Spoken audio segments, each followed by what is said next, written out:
Lucky Jane on the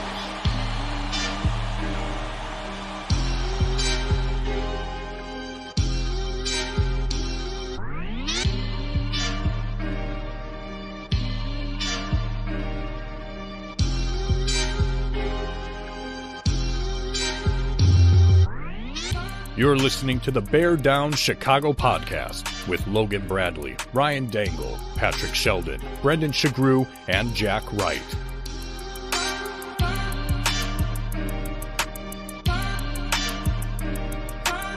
The Bear Down Chicago podcast. Yeah, we're that Bears podcast.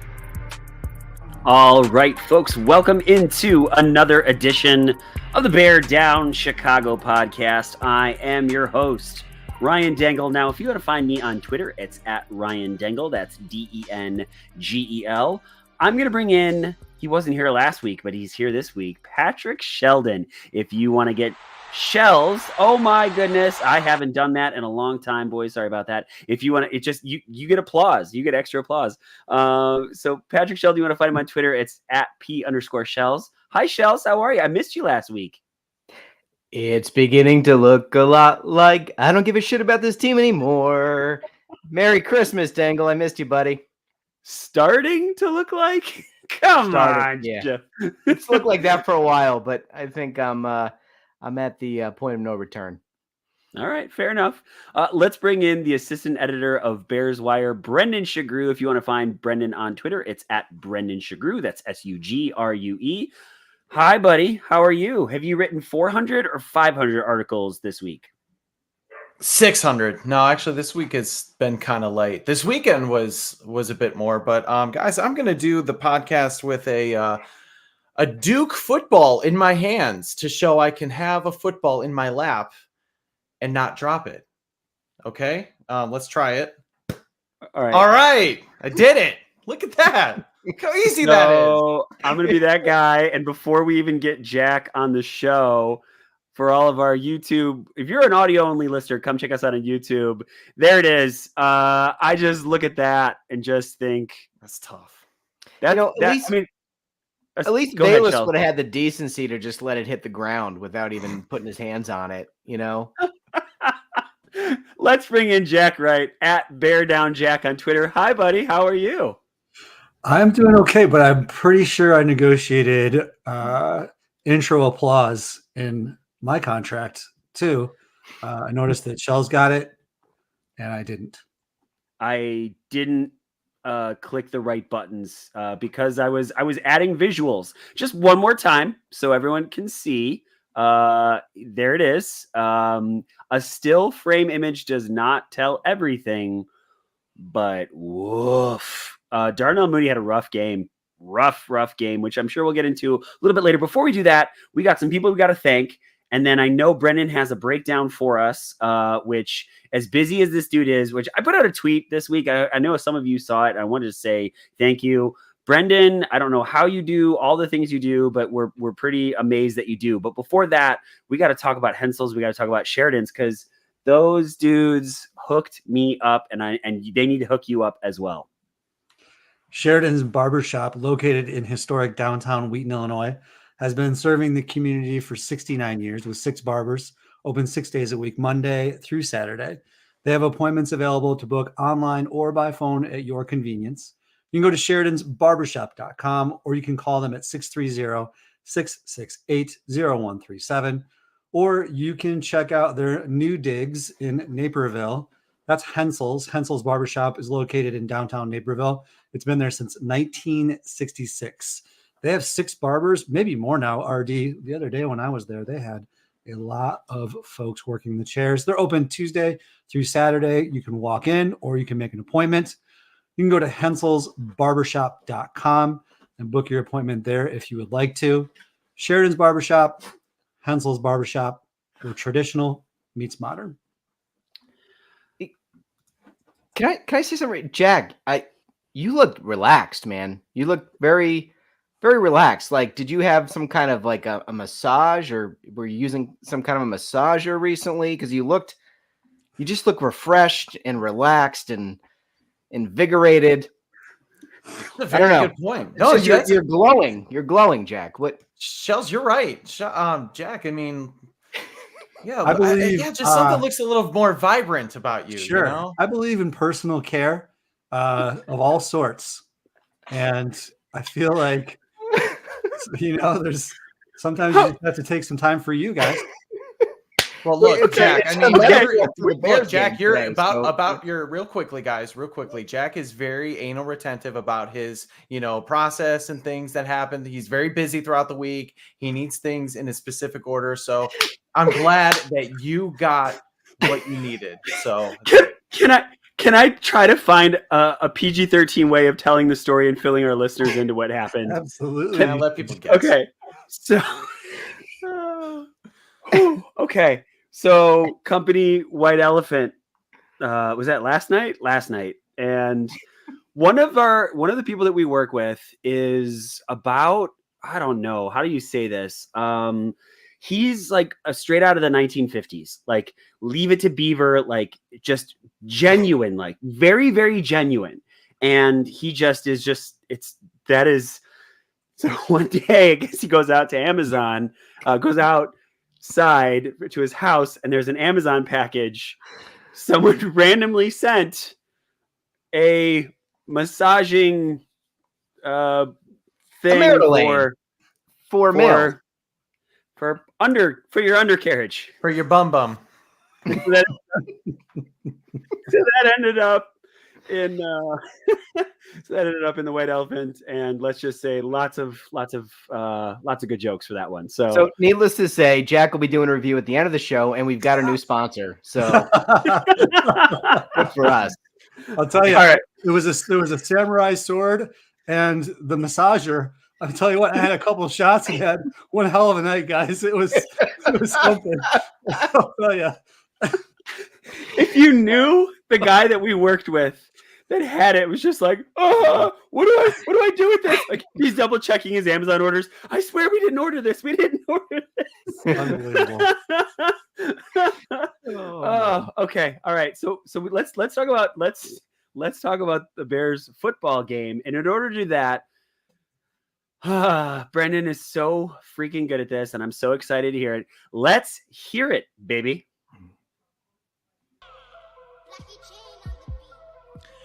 We go to the Factory of Sadness, the Mistake by the Lake, and most importantly, the site of the 2016 Chicago Cubs World Series win. That is Cleveland, Ohio, as the Bears and Browns squared off in a pseudo playoff game.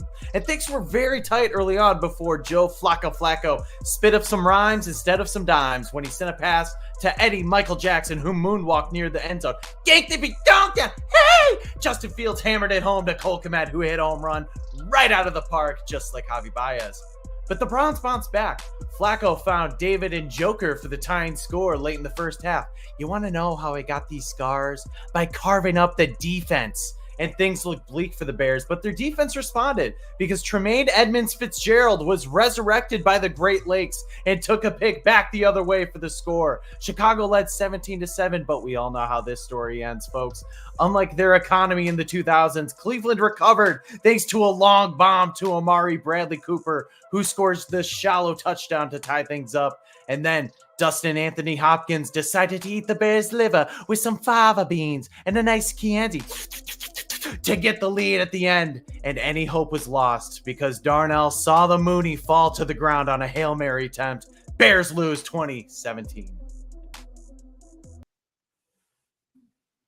Brendan, I don't know how you do it, especially with the limited amount of time that you have. So thank you and bravo, sir, as just your standard of excellence.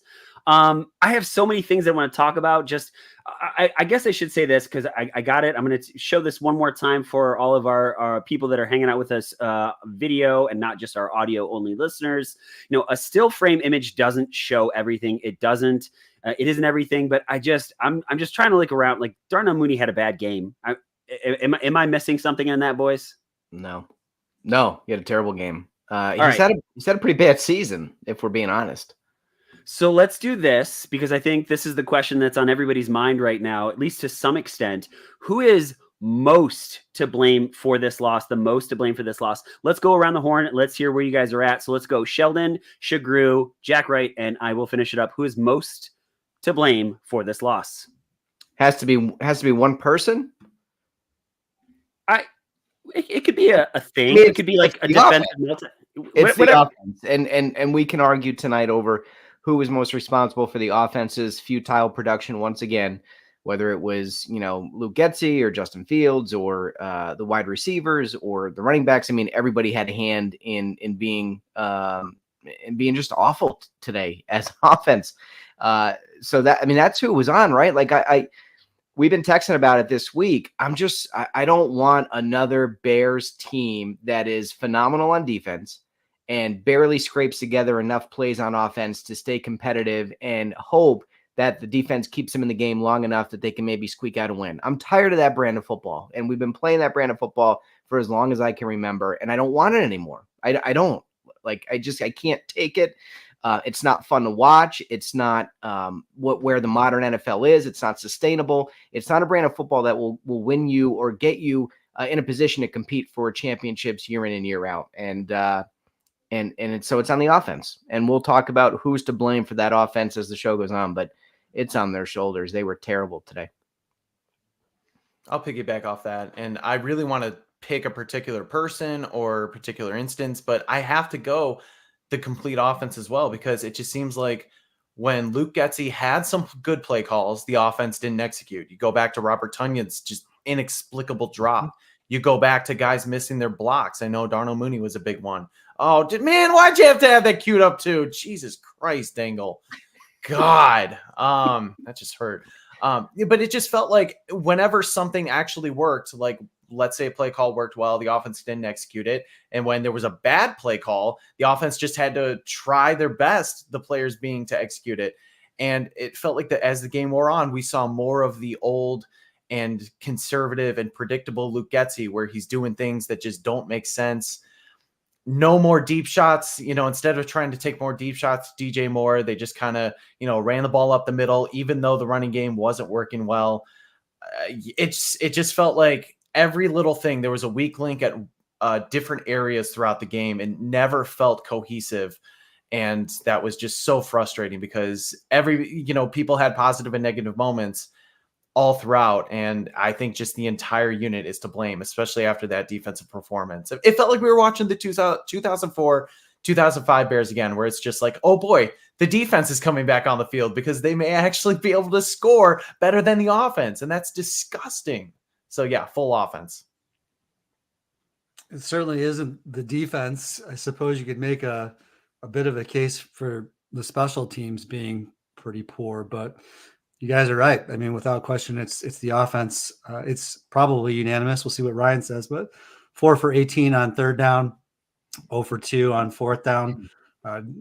DJM was 4 catches for 52 on only 8 targets. And just to be specific on Mooney, 2 catches for 14 yards on 18 targets, plus some missed blocks, plus some drop balls and some incredibly important instances. Here's the clear pattern. When the Bears are up and we need them to control the ball, they can't yet. I'll just say yet. I do think that Poles will now turn his attention to the offense and he'll correct it in a similar way that he did with the defense. But as it stands, the offense is unable to control the ball and do its job at the end of the game so that the Bears can ultimately win said game.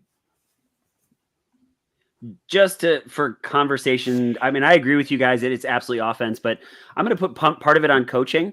I definitely think that Matty Eberflus made a couple decisions that made me scratch my head. Now, I know the one that got me really upset was at the end of the half, but I do get it that it was probably out of Cairo Santos's range, but just seeming like they did everything they could to get into field goal range and not even take a shot at it.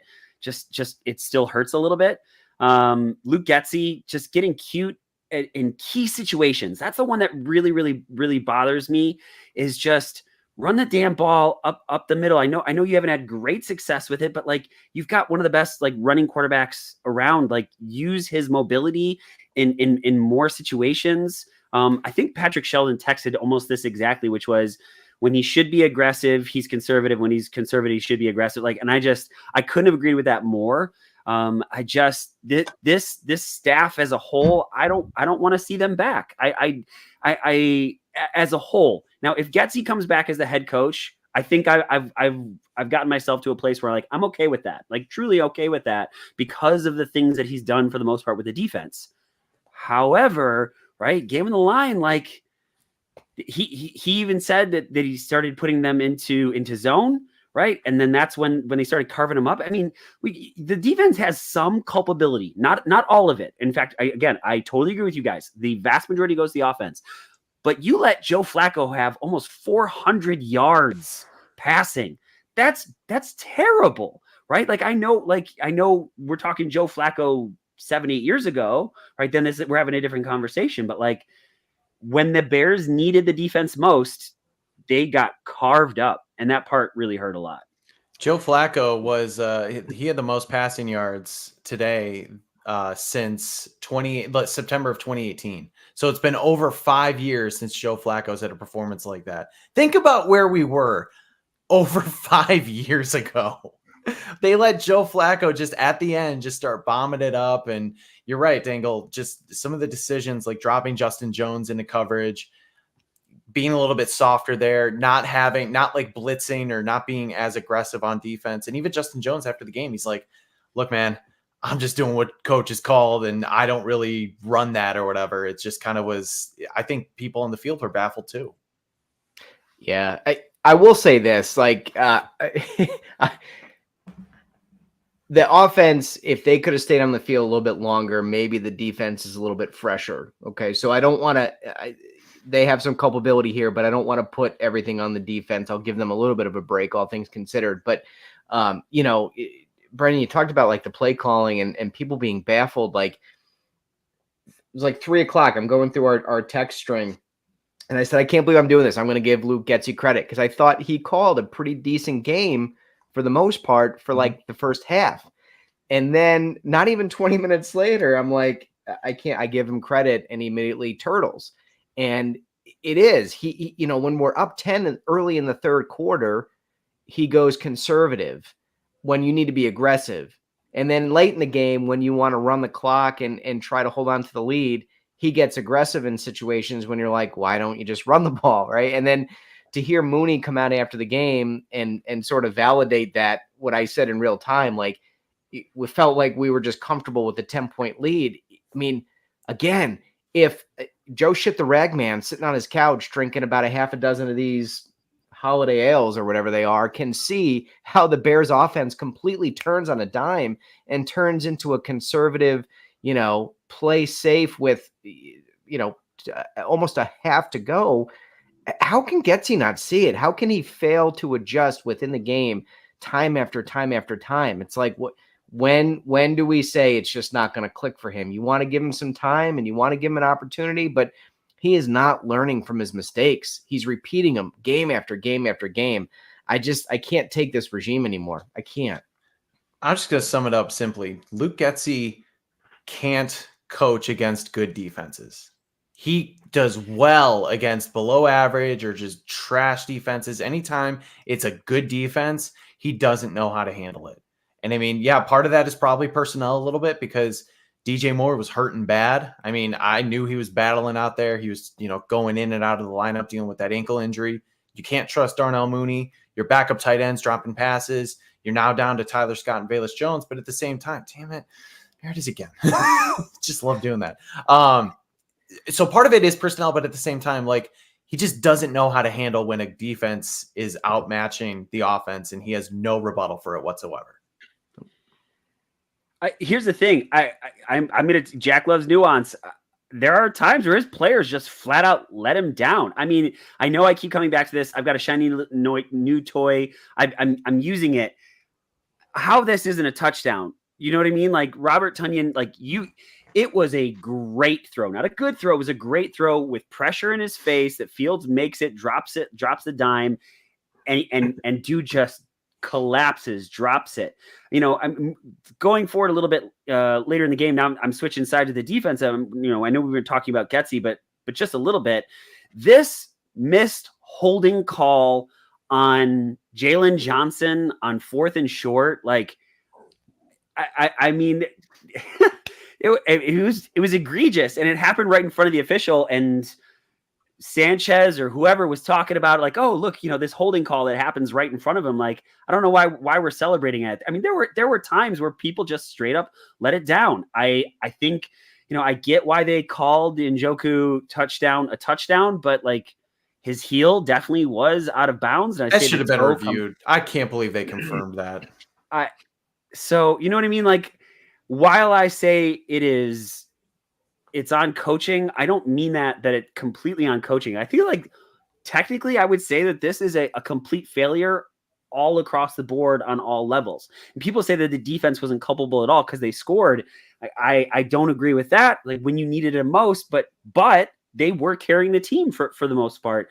I just dropped balls, missed opportunities, bad play calling. Like, this was a bad loss. So, which brings up my question here, boys, right? Because I've got to ask, of the meltdowns that we have seen this season, which was the worst?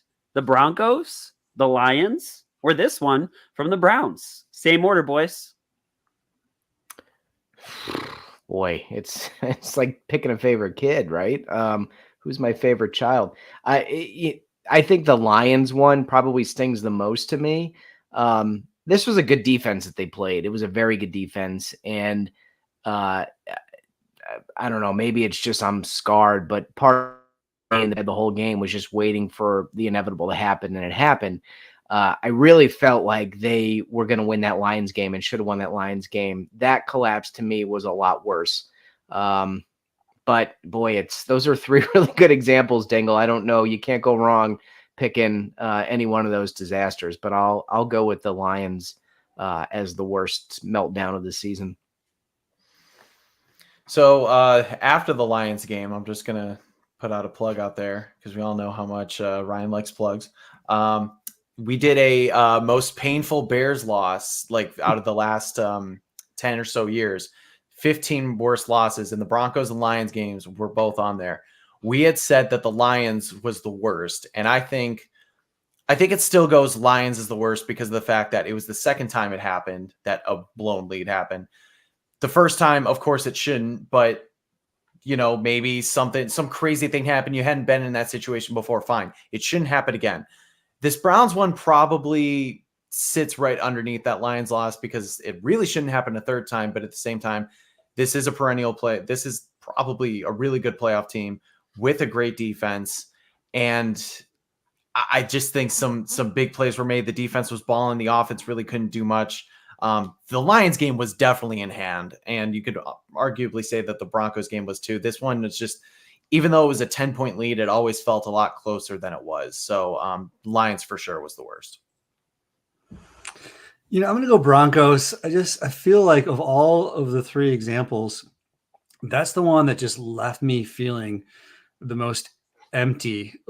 My soul felt bleak and dark because that one more than the others, just the pucker factor was so evident. The playing scared, the playing not to lose element was palpable, and just so incredibly disappointing.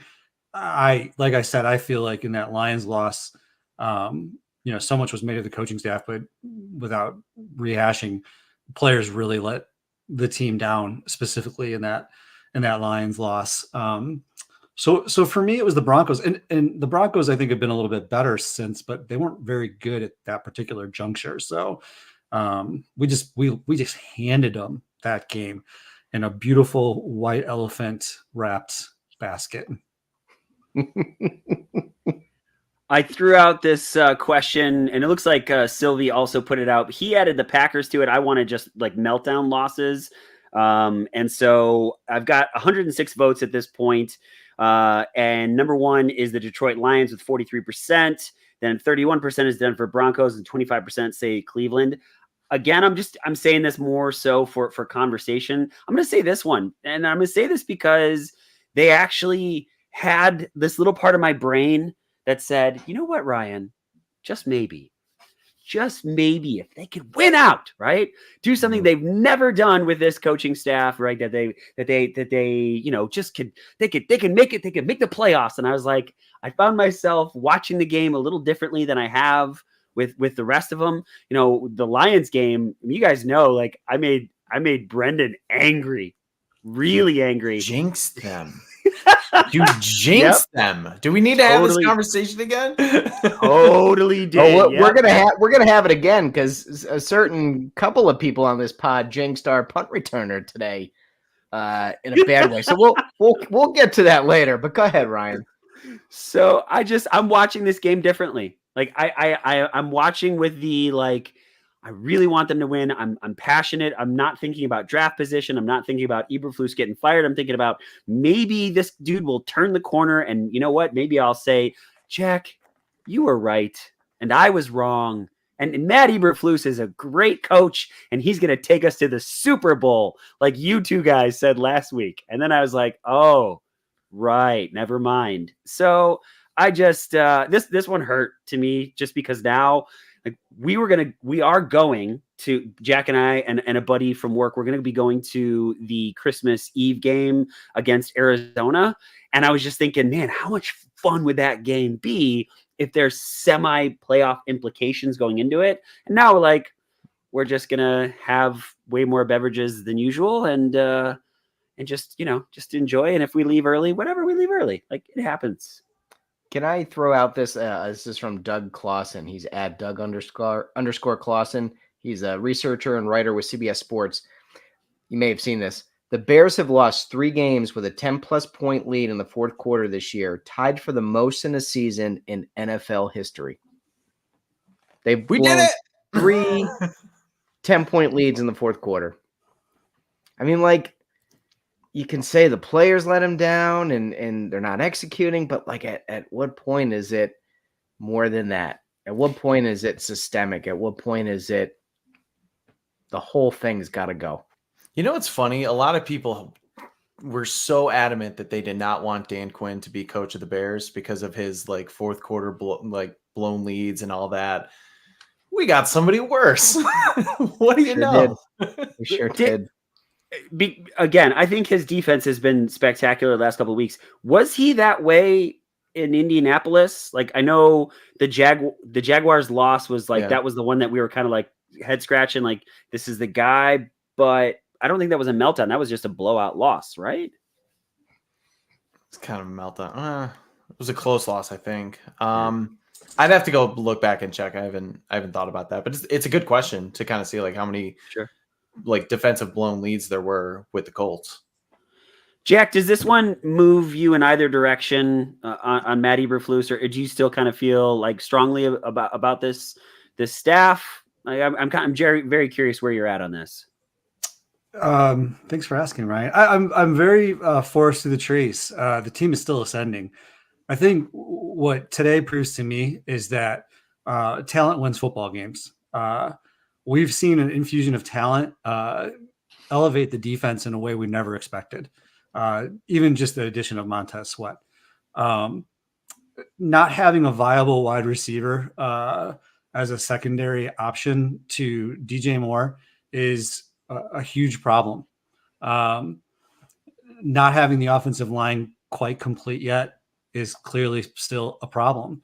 Not having an offensive coordinator who seems to mesh really well and work well with our quarterback is still a problem. Our quarterback's play is still, I think, a problem. So to me, I still think Poles has an ability to target talent despite some misses. The one that comes to mind is Claypool and that pick and Sam Laporta. But otherwise, if he can continue to do what he's done through free agency, through the draft, through the people that he has signed, I guess I'm less concerned about Matt Eberflus or Getsy or really even Justin Fields. And we'll talk about it later. But like, for instance, I mean, I'm okay with Fields staying now, not because I think he's the quarterback of the future, but because I think the whole rest of the team is just going to continue to get better. And then I think somewhere we'll continue to build assets here, and we'll continue to have picks. And I'm hopeful we will find that quarterback and that OC and that head coach. But I think Poles is on just a whole nother level here, transcending some of what we're talking about in terms of building this team in a direction that he initially intended to build it. And I feel like he's got like laser focus and blinders on when it comes to doing it. Yeah, I got to see him get better drafting at the offensive skill positions, though. Offensive line, so far so good. Defense, so far so good for the most part, right? But like Velus Jones, Tyler Scott, Roshan Johnson, jury's still out on all the, jury's still out on two of those guys. I think we've got a verdict on Velus Jones. But I need to know that he can draft at the skill position. So this is going to be a huge offseason for him. It really is. I can't wait to see what he does, because this is going to make or break his entire tenure this offseason. This is it. I want to go to the Justin Fields question. I know that we've been asking this one every week, and I think we are going to continue to ask this question every week. And I tried to preface this true or false a little bit differently, and just because the blanket, is he the guy? Is he not the guy? I think we're still kind of like back and forth on that. So I want to go after this true or false. You're closer to a decision on Justin Fields after this week game than last week, right? Like, so do you feel like that you know more this week than you did last week? Or do you still find yourself like, man, I don't know. I mean, there were some really great plays that he made, and a couple, and he fumbled again. He fumbles all the time. So let's go same order, boys. True or false? You're feeling better about Justin Fields or worse than Justin Fields? You're feeling closer to a decision more so than last week? I mean, I'm no closer to a decision. I think I've been pretty firm in my conviction in Justin Fields. I want to keep him next year with a better offensive play caller and a better wide receiver room. I think he's ascended every single year. I think he's getting better every single game. I get resetting the clock and financial reasons and all that, but give me the quarterback who's shown he can get better year after year in multiple systems, right? He's had 2 offensive systems and he's had a terrible play caller. But like, look at this game today. If Tunyon catches that pass and scores a touchdown, and that first interception at the end of the half, that Hail Mary was not an interception. It hit the ground. Clearly they called it interception. It still boggles my mind that stood. You take that away, and then you add the Mooney touchdown, right? His stats look a whole lot different, and this game looks a whole lot different. And I think we come out of this feeling a whole lot different about Justin Fields. So, I'm not going to put today on him 2 plays really. And this is a completely different, I think most people are feeling a lot different about Justin Fields. And if you force through the trees, right, Jack, you said earlier, if you take that perspective and you zoom out and you say, really, there were 2 plays in this game that could have completely altered the course of it and our perception of it, then you're really not looking at it holistically if you're coming to the conclusion that he was either great or he was terrible, when I think really your opinion could hinge on the outcome of those 2 plays. So no, I'm no closer. I don't know if Ryan Poles is any closer. I don't know where the front office is. But I tweeted out, like, I'm conflicted because at this point I need Getsy and Flus gone, like, for my own mental health.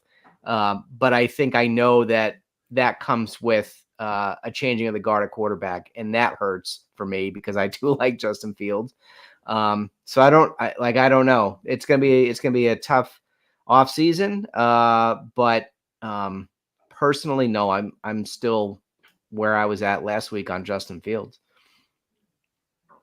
I guess I would say true. I'm a little bit closer in the sense of I think he took steps today, as weird as it may sound. I think he took steps today to show that he's playing the position a bit better, and he did some things that I wanted to see. Now, whether that actually means anything in 2024, if the Bears draft another quarterback, that's a whole nother conversation. I know we're not having that. But 2 of the things that I really liked that Fields did was I thought he operated the 2-minute offense very well in both the first half and the second half. I thought where he was just pinpoint accurate for the most part, finding Kmet on the sideline. I think Mooney had one. I think that was one of his 2 catches or something. The fact that he was able to just get the ball to Roshan Johnson while guys are bearing down on him, and he was able to make something out of nothing. He did a lot better job than what we've seen in the past, because that was kind of the big sticking point with him in this offense, was that they just could not operate that 2-minute offense well, whether it was the coaches or the players or both, or a combination. Now, yeah, he's going to have 2 interceptions. Really, it should be 1 interception. I don't know why they just counted that first one. That's going to show up on his final stat sheet, whatever. But I thought for both of those, he operated very, very well. And he had to deal with just like a ferocious defense. Like, these guys were coming after him a lot. And when you have your number 1 wide receiver literally in and out of the lineup, you can't count on him pretty much every other series, because he's having to get his ankle worked on.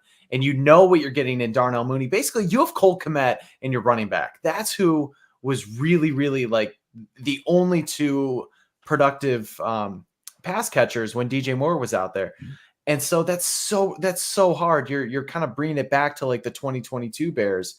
So he was able to kind of, play his game and make strides in those areas, despite not having DJ Moore for plenty of chunks on the field. I think it's going to be interesting to see what the snap counts are. I'm very interested to see how much DJ Moore was actually on the field this week. Could you guys help me out? So we've got options that include trade Justin Fields, sign him to a 5th year, or sign him to a long-term contract. Is that no? Is that you can still keep him. You can choose not to have him on the 5th year option and just let him play out this final year of his deal. This is the final year of his deal. No. He's got Next one year. more year after this, Okay. and then you have the option to pick up the 5th year option in May after the draft. Okay, thanks, Brendan. So yeah, I'm just going to say false, because I feel as though I'm not certain, because it's hard to phrase, I suppose. I'll just say it this way. I would like Poles to entertain every possible situation. I want him to look at every avenue that might better our football team.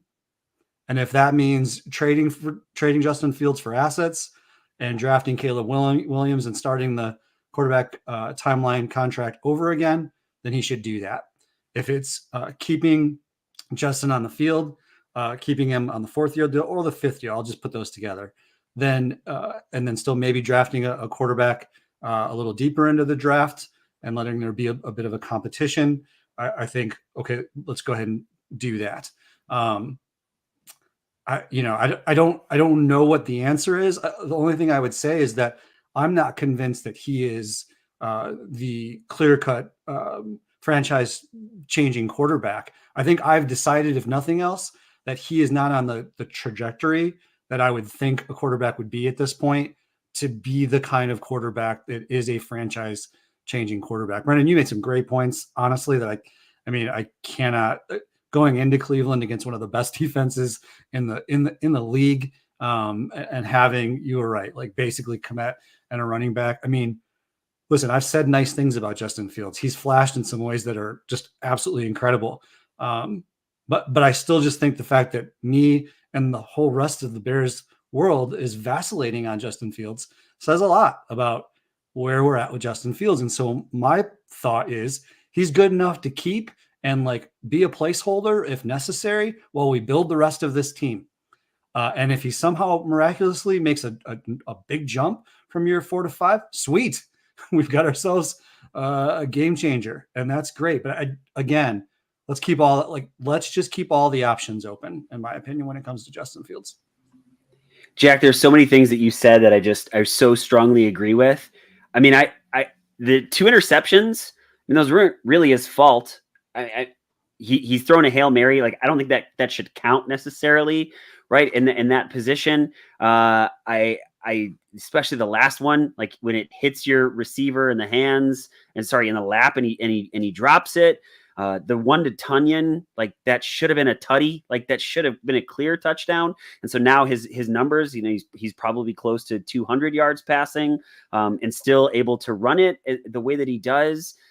The Luke Getsy stuff, I'm racking my head just thinking like, if he had another coach, if he had another offensive coordinator, like, do we get to see more of this Justin Fields? And I think I said that the same thing that you said, Jack, a couple weeks ago, is if we're still back and forth, maybe he's not the guy, but there's been moments where he's saying that's better, and that's better, and that's better, and that's better. And the one thing that we all agree on is Justin Fields is the best leader that they have had at quarterback. I don't know, guys. How long? Like, he is the leader of that team, and leadership is something that you cannot you can't buy it, you can't draft it, right? Like it has to be. You can't train it for sure, right? It has to be something that is internal. This guy has it, and that part is keeps me like, he's getting better, and he's a good leader. This team respects him, and he doesn't have weapons. Right, outside of DJ Moore and Cole Kmet, Roshan Johnson, he doesn't have anybody, right? Like, so if he has Marvin Harrison Jr., right, whoever's playing quarterback here next year needs more weapons, needs more help on the offensive side of the football, which is one of the things that I come back to with Flus. Like, if Flus keeps telling polls, like, I want this defensive resource, like, I get it. Like, this defense, you could win a lot of football games with this defense. You cannot win a lot of football games with this offense. You need to address the offense in the offseason. Boys, have you ever heard the Chicago Bears say, man, we really need to fix the offense in the offseason? Well, he did take, I mean, I'll just defend polls here, good and bad. He took swings. I mean, the Claypool swing was supposed to be something that was going to be hopefully a long-term solution. Obviously didn't work out. Darnell Mooney was supposed to be that wide receiver 2, wide receiver 3. If you look back, and we've had conversations about this, guys, like the trio of Moore, Claypool, and Mooney, we were all basically saying that's a great trio. They finally did it. Like, this is a good offensive skill group. Couple that with Kmet, and then Tunyon being a tight end too. Like, on paper, that was supposed to be it. It obviously didn't work out that way, but I mean, I just don't want to like berate the fact that like, well, Poles doesn't address the offense and everything like that. I think he did. He just missed on some of the big moves, unfortunately. Our guy Matt's thrown up some good questions, and this one caught my eye, and I want to address it because it's been a topic of conversation on Twitter. Is there a scenario where Poles could move on from the coaching staff and bring back Fields? And I'll say a couple things. Being a huge Fields supporter, I don't know that I'd want that for a couple reasons. One, it would continue that cycle of suck where the Bears force, whether it's a quarterback on a coach or a coach on a GM or whatever. Like, I don't want to see that because that never works out for any of the parties involved. The second thing is, it would be his third offensive coordinator in 4 years. And some folks have said, oh, well, you get somebody in the same vein as Luke Getsy from the same system. Well, we don't know that system is good, right? Like, we don't know, at least not good for Justin Fields. So I don't know that we want another offensive coordinator that from that same system that just calls different plays, because that system may not mesh well with Justin Fields' skill set. So he would likely be on his third offensive system in 4 years, and it's not good for anybody. I think if they decide to move on from the coaching staff, the best thing for everybody involved would be a clean break. You trade Fields, best for him, honestly, and best for the organization, because you can't. It's unreasonable to expect a quarterback to do anything on his third offensive coordinator in 4 years. It's just not realistic. The scenario in which you paint, it's a good question by Matt. If you bring in the new coaches, you basically have to sign Justin Fields to a contract extension. That's the thing. And does anybody want to do that right now? Do you want to pay potentially $40 million? And yeah, Ryan's shaking his head no. Because the thing is, you're bringing in new coaches, and that's the expectation. Like, okay, we have this guy. We're going to try to get the most out of him. This is what we did 2 years ago, and it's not going great. So if you're going to do that, then you're looking, let's say you don't sign him to a contract extension, then Fields is going to be here for 2 years max. And then you potentially have to do the franchise tag, which is very expensive as well. So you're just still in limbo. You're not lining up the timelines. And I feel like that's what's messed this team up. So I'll say there is a scenario. I don't think it's a good scenario. And I think it's very unlikely that it happens. My way too early prediction is as follows, because once again, you all are incredibly intelligent and make my brain juices juice. So I am just thinking that possibly this is what's going to happen. I think Flus stays. I think Fields gets traded. I think they draft a quarterback. They bring in a new offensive coordinator, and off we go. Flus has been great at picking coaches on the staff. That's a very fair criticism, Jack. He has done a lot of good things, and I don't think anything is taking away from what Sheldon just said, but he has been bad at that. Like that's just Getsy's been bad performance-wise. Getsy's been bad. Alan Williams dismissed for misconduct. Running back coach dismissed for misconduct. Like, are we in the scenario where we've got Lovey, right? Where defense is great, can't get the offensive coordinator right, can't get the system right, can't get anything on the other side of the ball correct. Like, is that where we're trending? Do you trust saying, I don't think Flus to hire the offensive coordinator? Right. Those are all great points. I'm just saying I don't think Flus is going anywhere. But like whatever we think, and we have obviously agreed and disagreed about a lot of things in that regard. I don't think he's going anywhere. Do you trust him to hire the next OC though, Jack? Well, I mean, I think that goes all the way back to our earlier conversations about, many of us wanting to have some sort of an offensive-minded head coach in place, especially in a franchise like the Chicago Bears, who have so often gotten the quarterback position wrong. And I think it would have been really nice to have seen, like who doesn't want the Ben Johnson vibe or the Matt LaFleur with his quarterback vibe. I think we would cherish, we would absolutely freaking love to see that particular chemistry working in Chicago. So, I mean, great questions. What if Flus isn't the one hiring the coach? What if it's Poles? Right. That's even worse. Isn't that like, I don't know.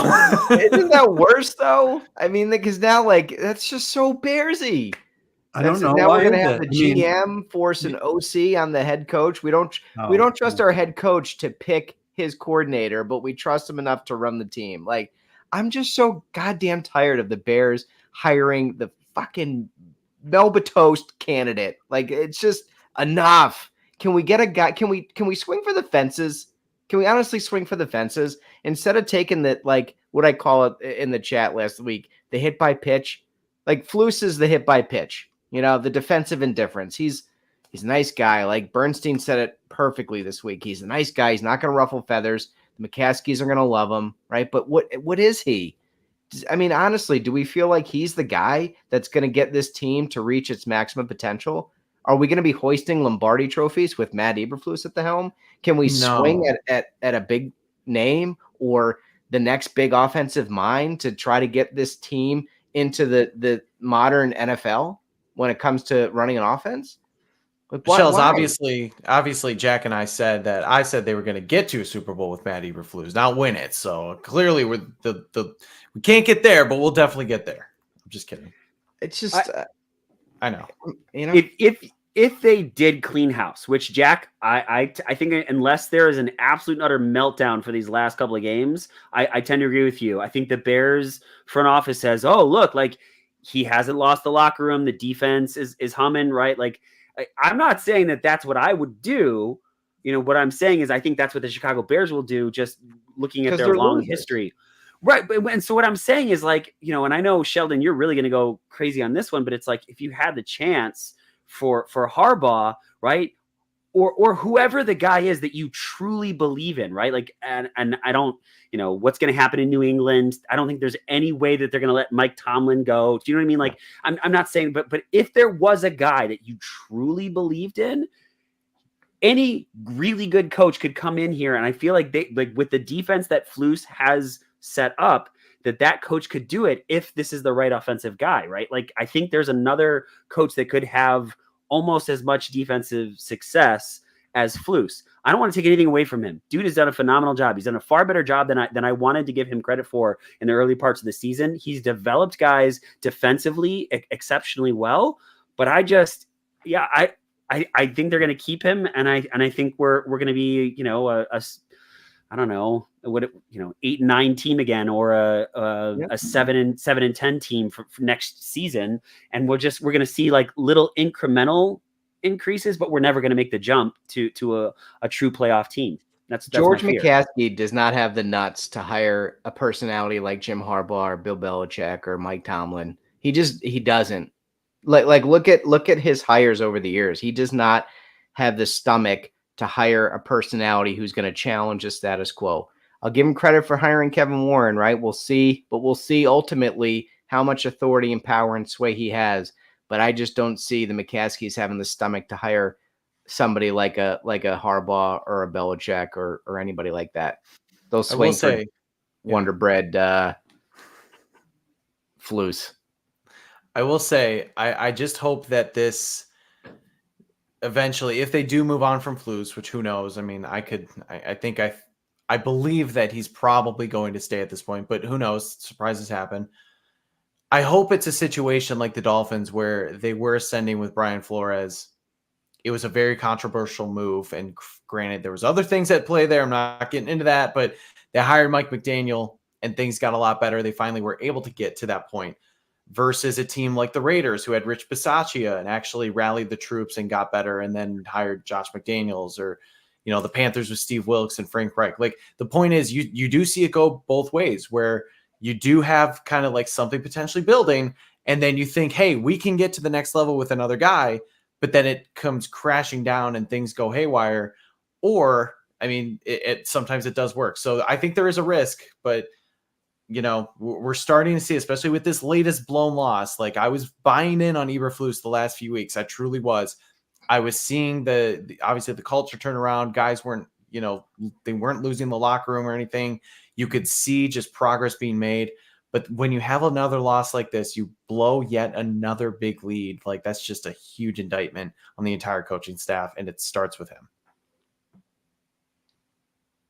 Come on, Jack.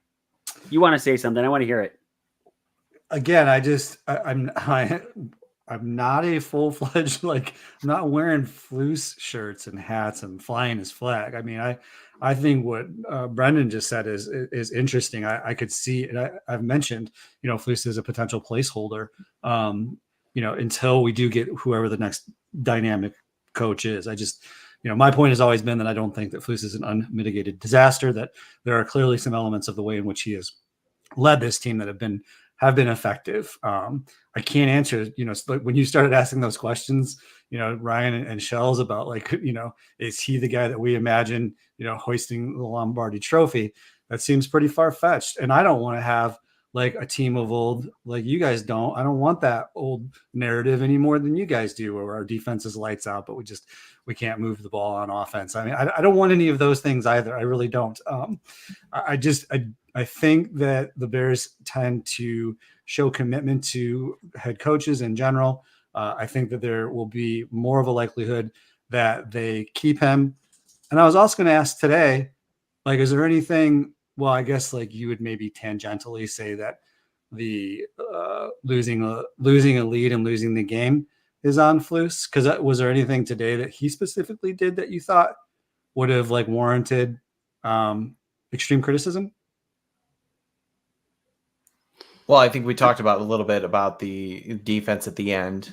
Okay. And you look, the point is, and I was saying it in real time to my buddy I was watching with, you got to sustain a drive here at the end of the game, because that defense has got to be tired. Get a few first downs and make sure you keep them off the field a little bit so they can catch their breath. That didn't happen. But still, when you're dropping certain guys into coverage, because you're worried about Joe Flacco picking you apart. He can't move. The amount of times that they sacked him and made him uncomfortable. I thought those were very just bad coaching decisions. And yeah, guys got to tackle, guys got to be in the right position. I get that. But it's just fourth quarter, that's crunch time, man. That's crucial time. That's where you got to just, dig deep and trust in your players and make sure that hey, we're doing this. We've been doing this. It's been working.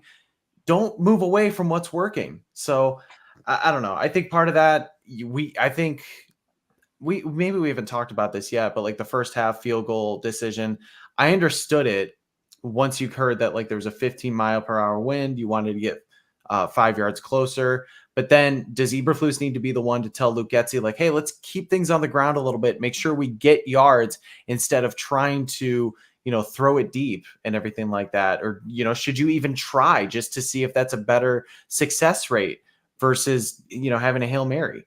I don't know. I think those are definitely worthy of criticisms. I get, and you made some great points. The halftime one to me is a no-brainer. I mean, they watched him kick before the game. You saw some of the tweets out there of him even kicking at halftime. They had a line at which they felt that he could make a field goal. They weren't at that line. So you have two options.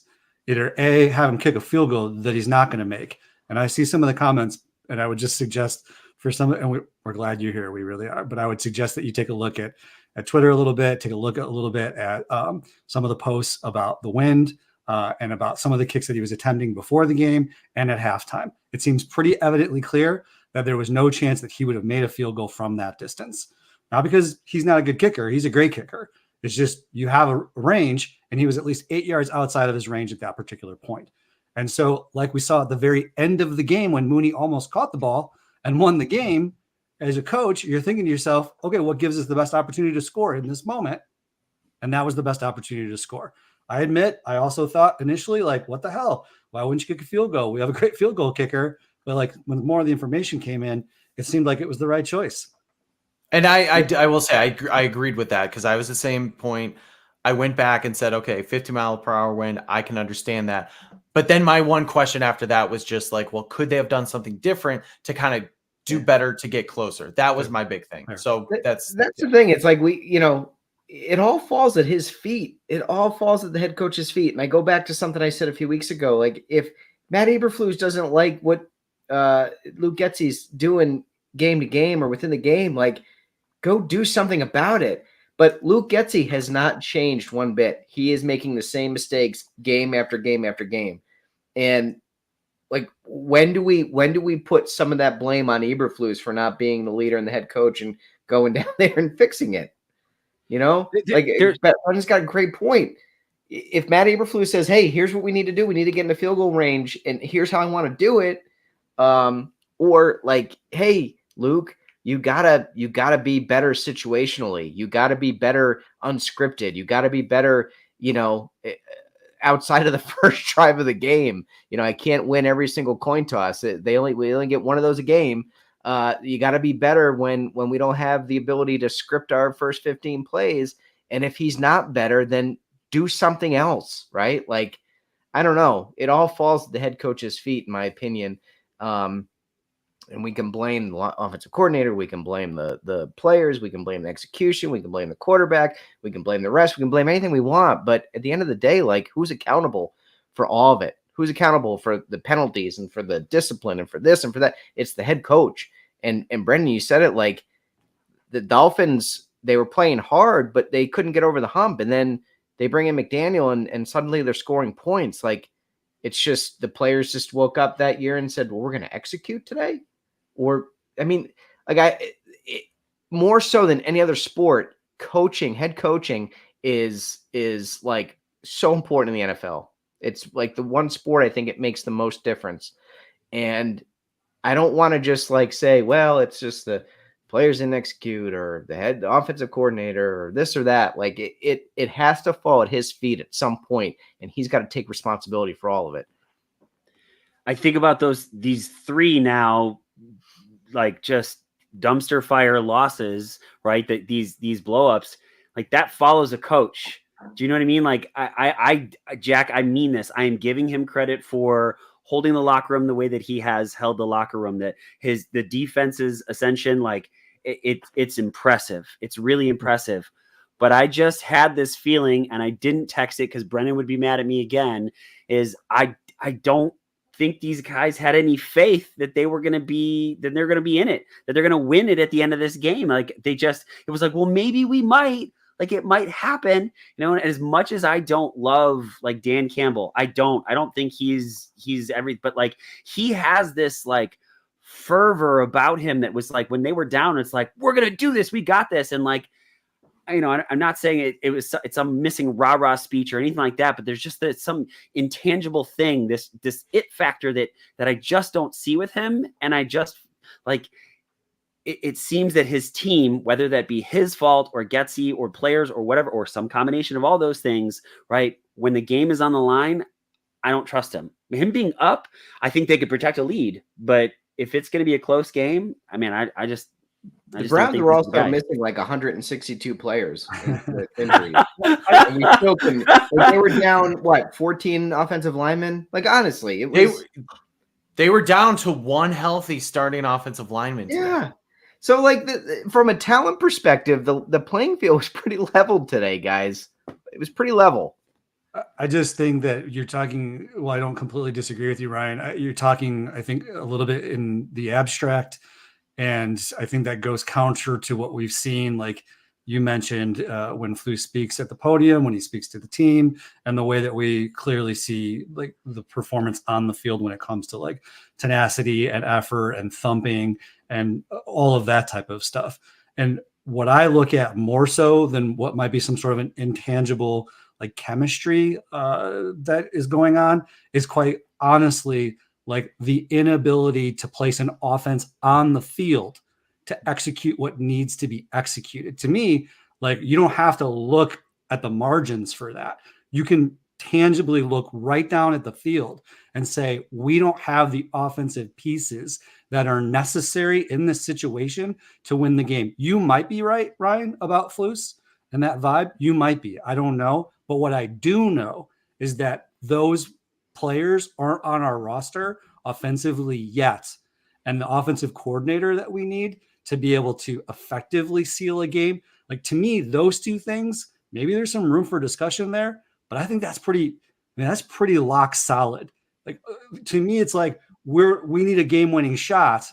I mean, the Bulls are awful. I hardly even watch them anymore, but and we just look at the bench and we're like, who's going to take it? We need somebody to take it. And unfortunately, there doesn't seem to be like that level of player.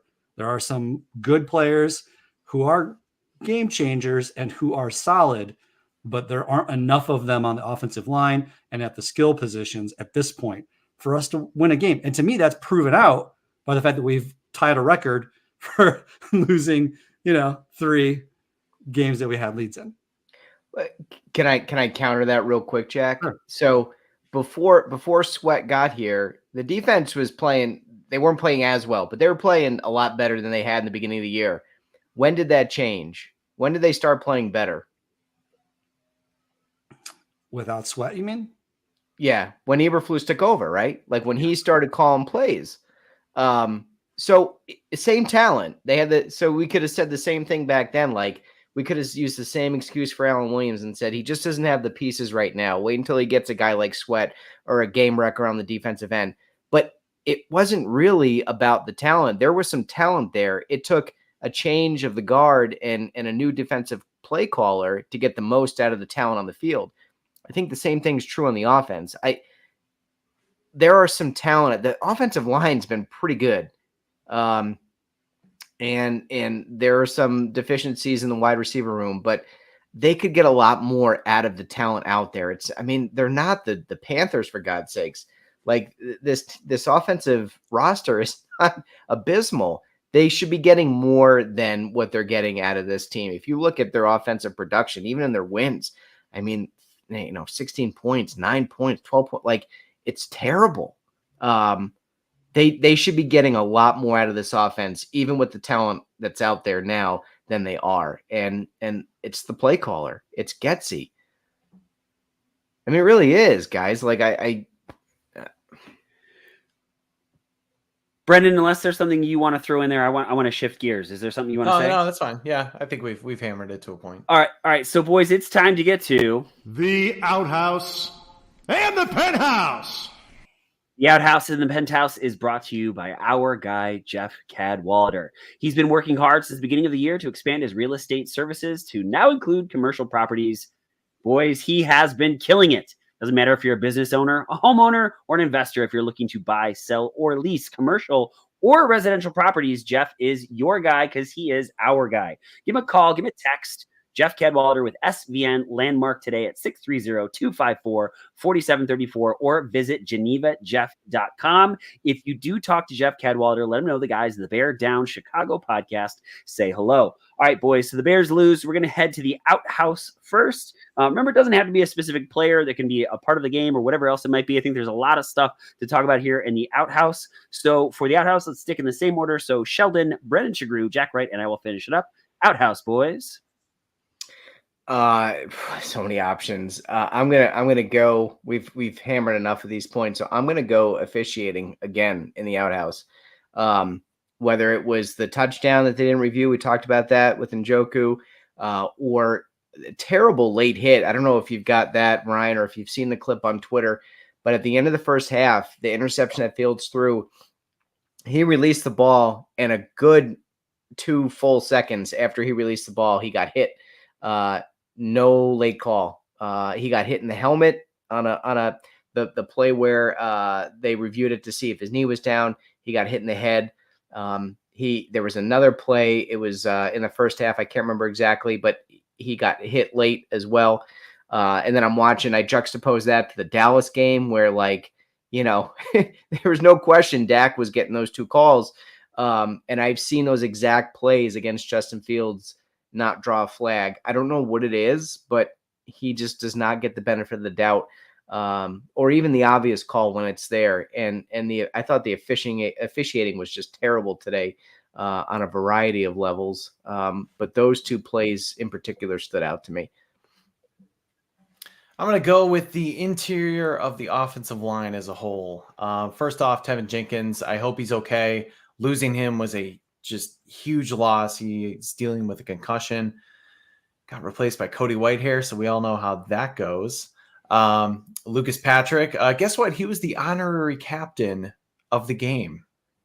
Great. It was the only great thing he did all year or all day because he was a turnstile at center, just consistently let up pressure up the middle. I'm very interested to see the PFF grades and sort of like who gets attributed like pressures, QB hits, and sacks whatsoever. But Patrick, by far, I thought was just the worst offensive lineman on the field. We know he's been better as of late, but this game he just definitely got exposed. And then Nate Davis. Nate Davis did not have a good game either. He was getting flagged. Also had trouble kind of managing the Browns offensive line. So yeah, I just was not thrilled with what the interior of the offensive line was doing. I feel bad putting Tevin in there because dude dealing with a concussion, but unfortunately he's part of it. So all 3 or 4 of those guys are in the outhouse.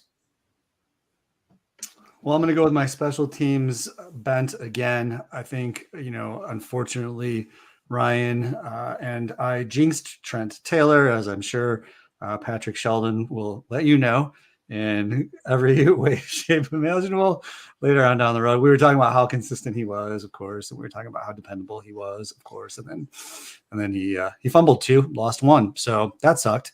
And he had been, I think, pretty good, even though he wasn't really a threat in any way to return a ball. He at least made some great decisions in terms of where he chose to, when he chose to catch it, when he chose to let it go. And then, Trenton Gill, done with you, bro. I think it was especially fitting when they announced that he had the lowest net average in the NFL late in the game. And then 16 proceeded to rifle a punt right through the end zone. And, in a game like that, it was a cold weather game, defensive battle. If we took a look at field position with a microscope, we would see that those types of plays become instrumental and maybe not as obvious as some of the other things that we're talking about on offense and defense. But, man, those things accumulate. And it's too bad because we drafted him, and I just don't think we need another Pat O'Donnell. That story has been played out already. Darnell Mooney. just a fall from grace for that dude. Like he just, I think it was like 3 years ago where like he had 1,000 yards, right? What maybe 3, 4, whatever it was, right? He had 1,000-yard season, and now like bad blocking, missed passes. Like there were a couple times where he legitimately looked like he just wasn't interested in playing. The 4th and 1, Justin goes to the outside. You guys know the one that I'm talking about. He had it if Darnell Mooney like gives a real block. Like just he needed a fraction of a second, and that dude had no interest in it. I'm gonna throw it up there yet again. I mean, for all of you, just like wow. I know it's a big moment and all that sort of stuff, but if you want to be a big time receiver, like if the ball is in your lap and in your hands, like you've got to hold on to it, dude. It's so frustrating. So he had 2 catches for 14 yards, but he was targeted 8 times. Like, bro, 6 opportunities that you couldn't get the ball in your hands. Like,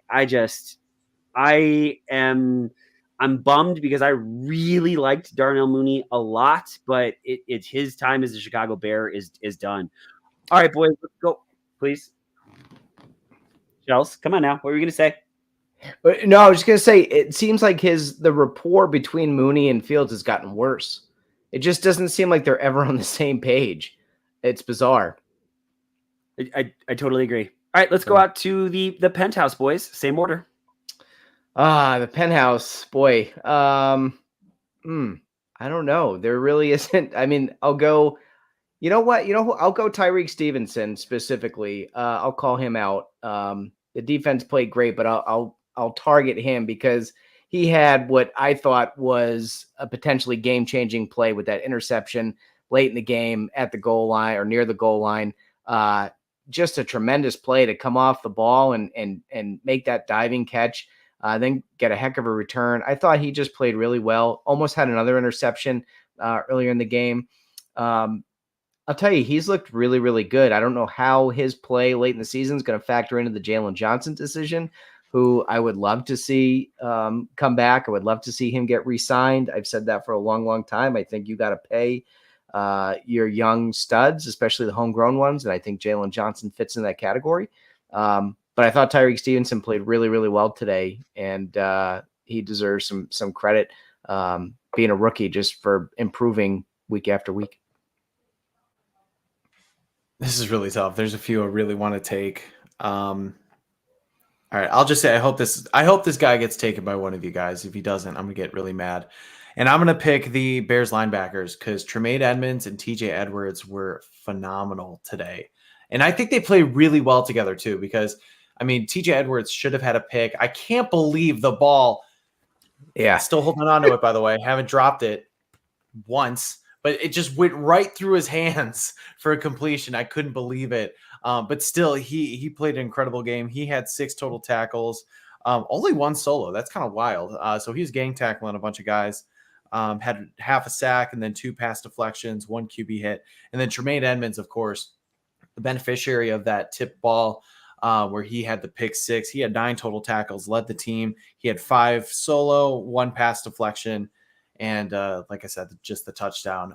Both of those guys, I think we know TJ Edwards was playing well for most of the season. Tremaine Edmonds had been injured, but I really feel like the past, like, let's say 3 or 4 weeks, as the defense has gotten better, Tremaine Edmonds and TJ Edwards have finally learned how to play together. And I know they're different linebackers. TJ Edwards kind of that, like, big hitter kind of guy. Tremaine does really well in pass coverage, but these two together, like this is finally what we thought we were going to get from these linebackers, and man, they are fun to watch. So they're in the penthouse for sure. It's a great call. I mean, Edmonds had 9 tackles today, the pick 6. I mean, he was just all over the place, and he seems to be healthy and playing a little bit better every week for sure, Brendan. It's getting hot in here.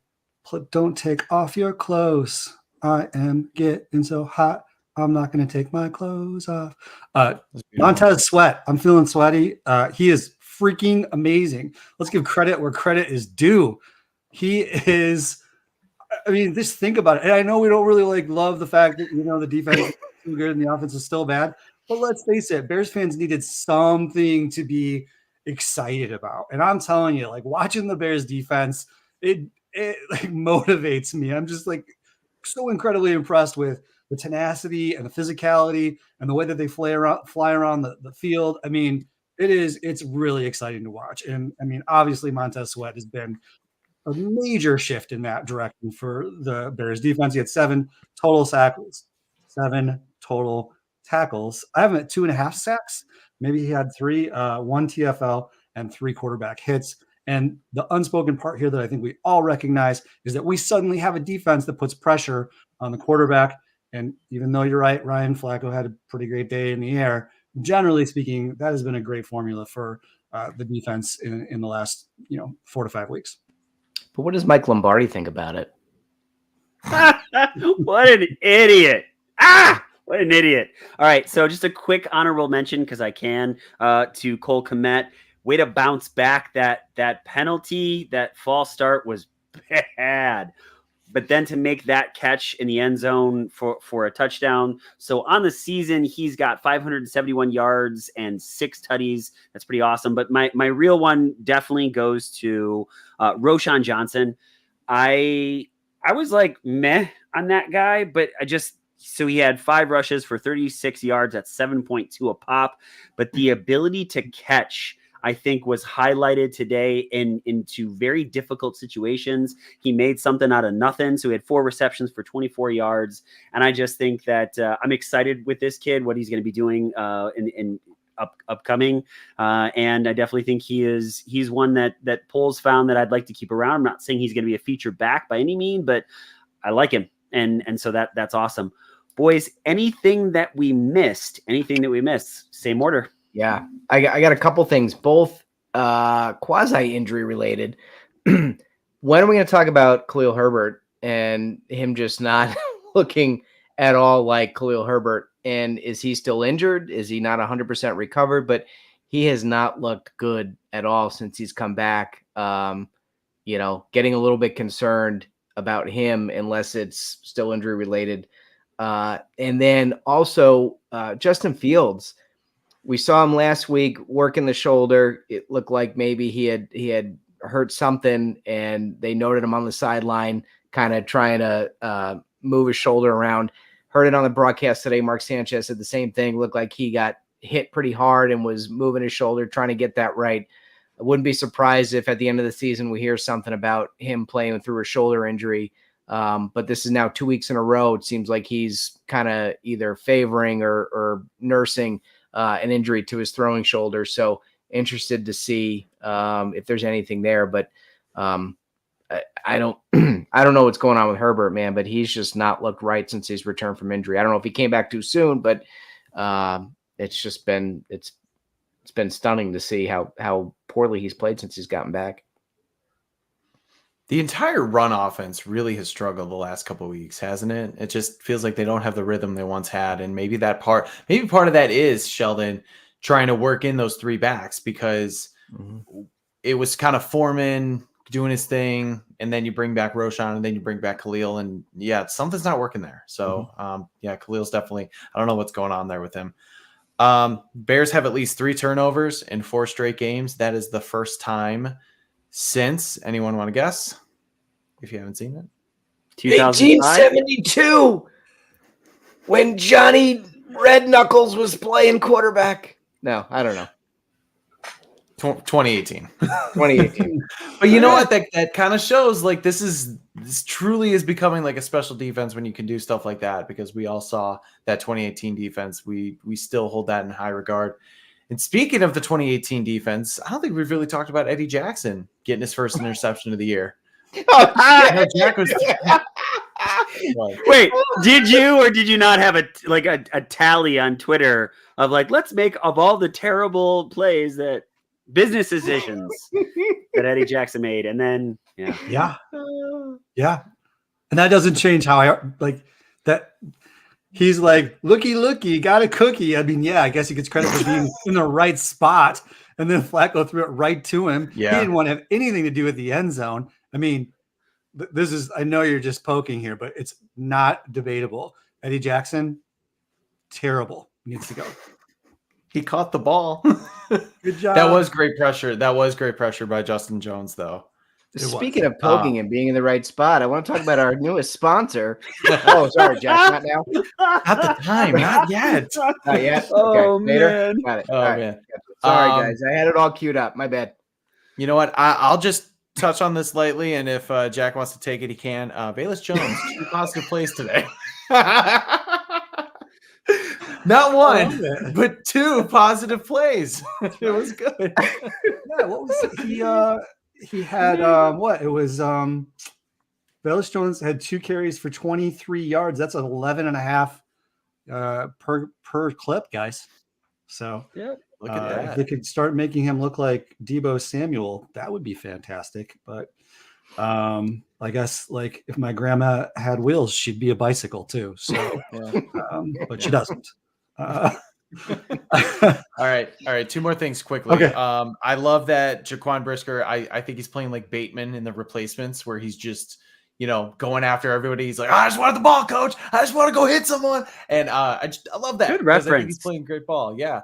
And then I will pat myself on the back because I boldly predicted that the Bears would get a defensive score on Sunday, and they did. Don't look at my other predictions because I also said Darnell Mooney was going to catch a goddamn touchdown. so that hurts. He was so close. I mean, it was close. I was going to say maybe if you could chuck the ball. Oh, there it is.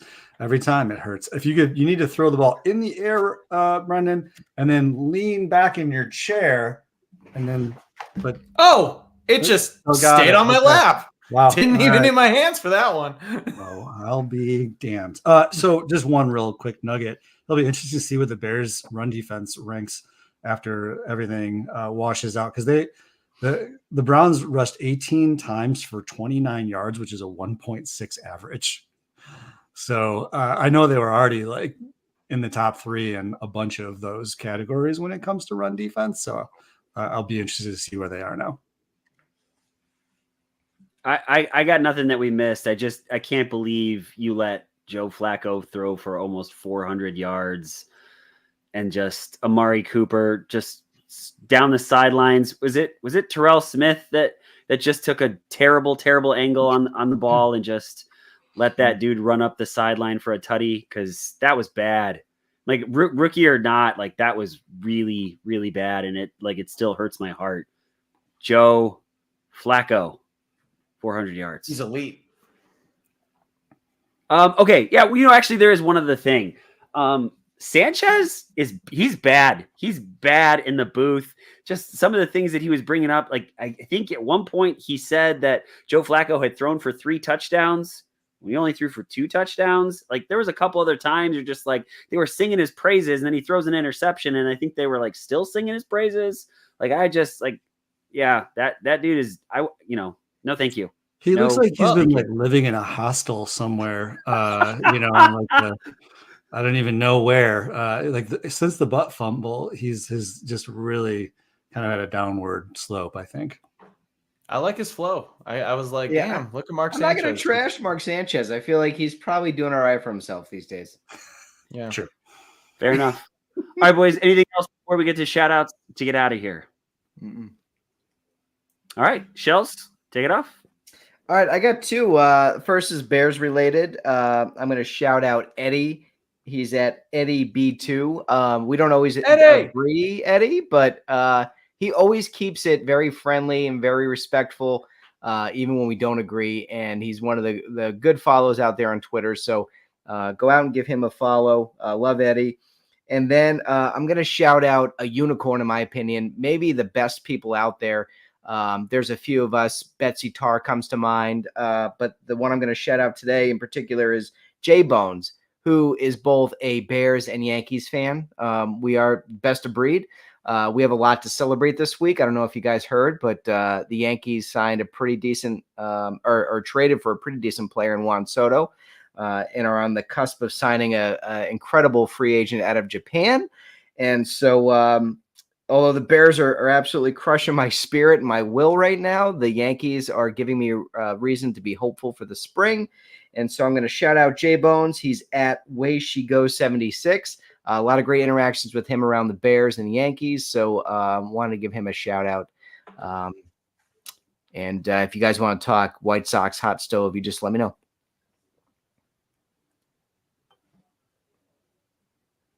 Eddie's my guy. I love him. And not only does he have great Twitter takes and kind of keeps it real, he's my Peloton buddy. So he'll just tag me in random classes that he takes that he likes. So I'm like, all right, add to the list, man. And, I just, I did one yesterday that he recommended. So love Eddie. He's a good dude. I got a few. I got like 5. So I'll try to get through these quickly. Shout out to Lucas Hunt, one of our Bears Wire writers. He did his first player interview. He interviewed Patrick Manley. I've had the pleasure of interviewing him in the past, and I thought it would be a great idea to have somebody else kind of, do something different. And Lucas did a phenomenal job. If you haven't read it, just go back on Bears Wire and check it out. He really did a great job with just asking some awesome questions. And then my guy, TJ Gobig, I think that's how you say his name. Been following each other for a long time. He sort of went mega viral yesterday when he clipped the video of George Pickens just absolutely not giving a shit about blocking. And everybody, everybody picked it up. Like Albert Breer, a lot of the Lance Zierlein, NFL guys, tons of people were just running with it saying, yeah, this is definitely a problem. And it was all because of TJ. So super cool of him to kind of see him get his shine. And then my next few are from the ESPN 1000 Holiday Parody Radio Day or contest, I guess. Waddle and Sylvie were out at Bub City, went out there with my dad, met, of course, our guy, Tyler Aki, said hi to him. I also want to shout out Danny Rocket at Sun Ranto. Awesome Cubs follow. He does these just incredible Cubs parody songs. He was a finalist for the show, and I thought he should have won. He had 2 great songs, F the Cardinals, F the Brewers. I'm sure it's on YouTube or Twitter, but he's so talented and tremendously nice guy. So it was great to finally meet him. We followed each other for a long time. And then finally, the man, the myth, the legend, Thomas, what is it? Gregory Thomas Waddle? Is that his full name? Tom Waddle. I got to shake everybody's hand, just say hi, hello. But I'm outside. I'm with my dad in Rosemont, and we're, a couple bars down, just outside talking. And Tom comes up to me and he just says, "Hey man, just good to see you. Thanks so much." So it's cool that Tom Waddle seeked me out, and I was like, "Oh yeah, it's my dad." And he's like, "You were awesome back in the day," and stuff like that. So talked to Waddle for a minute, but that was just really cool. The fact that I know that they were so busy with the holiday parody song contest, and to have him just sort of seek me out afterwards to just chat for 2 minutes was really cool. So shout out to everybody there, and yeah, it was a good weekend. It's a nice little humble brag there, Shagru. Look at cool. you, Oh, rubbing it's not a elbows humble with brag at all. He Chicago seeked me finest. out. I think that's awesome. That is so cool.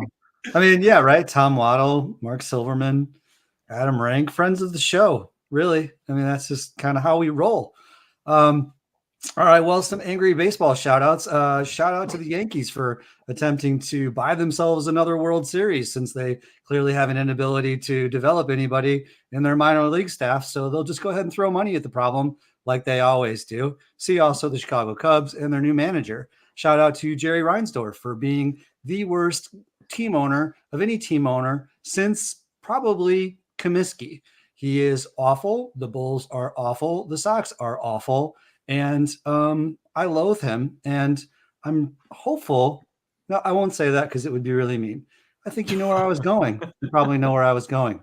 So shout out to the people in the chat. I mean, I know that seems like it's just a shotgun approach here, but listen, we had upwards of 20 or 30 viewers at one time when I was looking at the numbers, and then we had just an incredibly active chat going on in the comment session. So, obviously Matt VZ and YGK and just a ton of people that have been, I mean, honestly, I think Matt VZ could have probably been another host with us today. He did such a great job. So shout out to all y'all. Thank you so much for listening. Despite the Bears being not so good, to put it mildly, y'all keep coming back to us, and that's pretty cool. So thank you so much.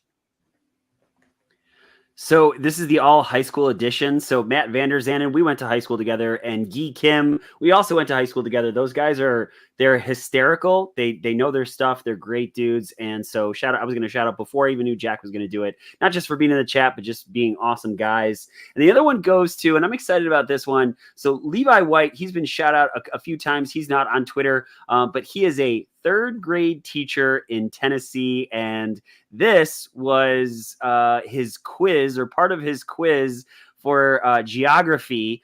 So for all of you audio only listeners, it's there's the Midwest, and then there's a picture of sad Justin Fields on the bench. And the question is, the Chicago Bears are Mr. White's favorite football team, even though they aren't very good. They play in Illinois. What number is Illinois on the map? And so he's working tirelessly in Tennessee to create some Bears fans. They're going to be miserable for life. Yeah, just not with that graphic. It's not. Just the way that all of us are, and just very, very thankful. As Jack said, we are. I don't know, guys. Is there anything else that you want to say about just how awesome it is that people want to hang out with us on a Sunday night and talk Bears on a regular basis? It's really cool. We really do appreciate it. And it's fun to, just see the different conversations and questions that come up too. Like, we're sharing our opinion. You guys are sharing your opinions. And so we notice, even if we don't get to every chat or acknowledge it, like we see it all. So we really do appreciate it. We're incredibly thankful. There are so many Bears podcasts out there, so many places you can get your Bears information, and you have chosen to hang out with us. It means so much to us, truly. For those of you that even pop in and pop out, you're busy, you got busy life things going on. We appreciate you so very much. You can help us out. You can share this podcast with a friend. You can hit us with a 5-star review, like, subscribe, do all those things. It helps us out tremendously.